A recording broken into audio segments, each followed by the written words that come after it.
எஸ்னாவின் பிரதான செய்திகள். முதலில் தலைப்புச் செய்திகள். தமிழ் பொது வேட்பாளர் அரியநேந்திரனின் தேர்தல் விஞ்ஞாபனம் வெளியீடு. தமிழரசுக் கட்சியின் தீர்மானம் மக்களை பாதிக்கப் போவதில்லை, அமைச்சர் டக்ளஸ் தேவானந்தா. இலங்கையர்கள் இணையத்தினூடாக பிறப்பு, திருமணம் மற்றும் இறப்பு சான்றிதழ்களை பெறலாம். ஆசிரியர் சேவைக்கு உள்வாங்கப்படவுள்ள அபிவிருத்தி உத்தியோகஸ்தர்கள் ஜனாதிபதி வெளியிட்டுள்ள அறிவிப்பு.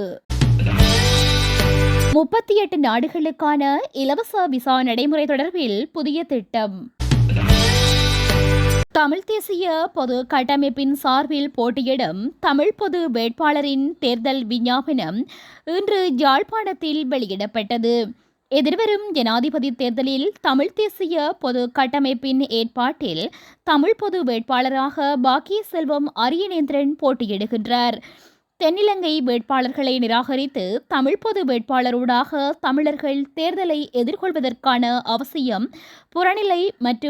புறநிலை முக்கியத்துவம் என்பவற்றையும், தமிழர்கள் தேசமாக தமது நிலைப்பாடு, அரசியல் தீர்வு உள்ளிட்ட விடயங்களை வெளிப்படுத்தும் வகையில் தமிழ் பொது வேட்பாளராக அரியநேந்திரனின் தேர்தல் விஞ்ஞாபனம் அமையப்பெற்றுள்ளதாக உள்ளக தகவல்கள் தெரிவிக்கின்றன.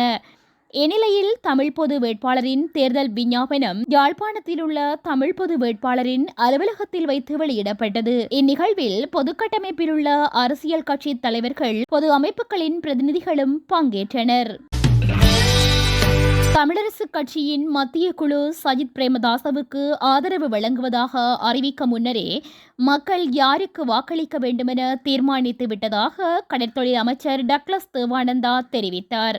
தமிழரசுக் கட்சியின் மத்திய குழு சஜித் பிரேமதாசவுக்கு ஆதரவு வழங்குவதாக தெரிவித்த கருத்து தொடர்பில் அவரிடம் தொடர்பு கொண்டு கேட்டபோதே அவர் இவ்வாறு குறிப்பிட்டுள்ளார்.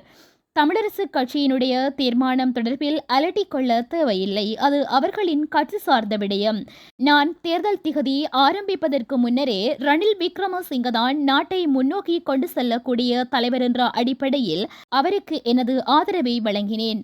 மக்கள் வரிசை யுகத்தில் பட்ட துன்பத்தை இன்னும் மறக்கவில்லை. அதனை நீக்கிய தலைவர் ரணில் விக்ரமசிங்க. அதனையும் மக்கள் மறக்கவில்லை.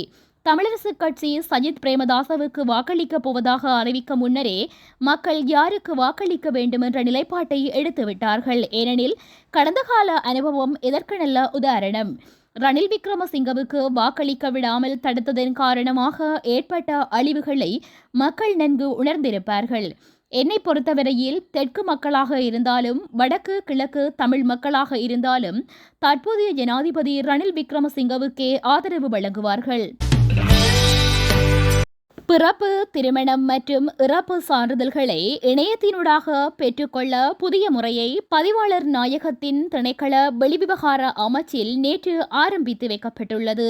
இது தொடர்பில் நிகழ்வொன்றில் பேசிய வெளியுறவுத்துறை அமைச்சர் அலி சப்ரி, 2 ஆண்டுகளுக்கு முன்பு தொடர்புடைய சேவைகளுக்கான தேவையால் அதிக மக்கள் கூட்டம் மற்றும் ஒரே இரவில் வரிசைகள் திரண்டன. இந்த சிக்கலை தீர்க்க அரசாங்கம் இணையத்தினூடாக பெற்றுக்கொள்ளும் சேனலிங் புதிய முறையை ஆரம்பித்துள்ளது. இது பொதுமக்களின் சிரமத்தை கணிசமாக குறைக்கிறது என கூறினார். மேலும் தற்போது 50 தொடக்கம் 55% ஆவணங்களுக்கான இணைய சான்றிதழை இம்முறை மூலம் நிறைவேற்ற முடியும் என்றும் அமைச்சர் கூறினார்.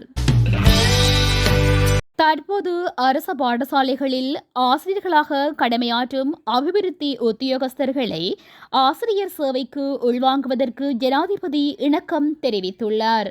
அபிவிருத்தி உத்தியோகஸ்தர் குழுவை பயிலுனர்களாக இணைத்து ஆசிரியர் சேவையில் உள்வாங்குமாறு ஜனாதிபதி அறிவித்ததாக கல்வி அமைச்சர் சுசில் பிரேமஜயந்த தெரிவித்துள்ளார். இன்று நாடாளுமன்றத்தில் கருத்து தெரிவித்த போதே கல்வி அமைச்சர் இதனை குறிப்பிட்டுள்ளார். இது தொடர்பில் மேலும் கருத்து தெரிவித்த அமைச்சர், 5 வருடங்களாக பாடசாலைகளில் பயிற்சி பெற்றுள்ள 16,000 அபிவிருத்தி உத்தியோகஸ்தர்களை ஆசிரியர் தொழிலில் பயிலுனர்களாக இணைத்துக் கொள்வதை ஏற்றுக்கொள்வதாக ஜனாதிபதி ஒப்புக்கொண்டுள்ளார். எனவே அவர்களை அரசு அலுவலகங்களில் நியமிக்க முடியாது. இப்போது நாங்கள் அவர்களுக்கு முதுகலை டிப்ளோமா கொடுக்க வேண்டும். அவர்களுக்கு பயிற்சி அளித்து பாடசாலைகளுக்குள் வைத்திருக்க வேண்டும்.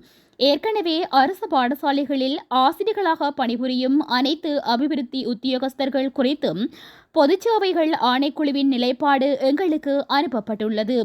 அதற்கு அமைச்சரவை என்ற வகையில் நாங்கள் உடன்படவில்லை என தெரிவித்தார்.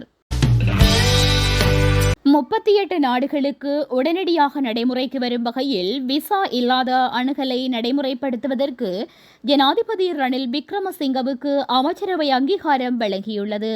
குறித்த தகவலை வெளிவிவகார அமைச்சர் அலிஸ் சப்ரி நேற்றைய தினம் தனது உத்தியோகபூர்வ எக்ஸ் கணக்கில் பதிவிட்டுள்ளார். இந்த முடிவை நடைமுறைப்படுத்துவதன் மூலம் விசா பெறுமிடங்களில் உள்ள நெரிசலை குறைக்க முடியும் என்றும் அமைச்சர் மேலும் சுட்டிக்காட்டியுள்ளார். இலங்கையில் புதிதாக அறிமுகம் செய்யப்பட்டுள்ள விசா வழங்கும் முறைமையில் ஏற்பட்ட பிரச்சினையை அடுத்து கட்டுநாயக்க விமான நிலையத்தில் சுற்றுலா பயணிகள் தாமதத்தை எதிர்கொண்டுள்ள நிலையிலேயே இந்த நடவடிக்கை மேற்கொள்ளப்பட்டுள்ளது. அத்தோடு இந்த நடவடிக்கையை நிறைவேற்றுவதற்கு அமைச்சரவை ஜனாதிபதிக்கு முழு அதிகாரம் வழங்கியுள்ளதாகவும் முன்னாள் அமைச்சர் குறிப்பிட்டுள்ளார். இத்துடன் செய்திகள் நிறைவடைகின்றன.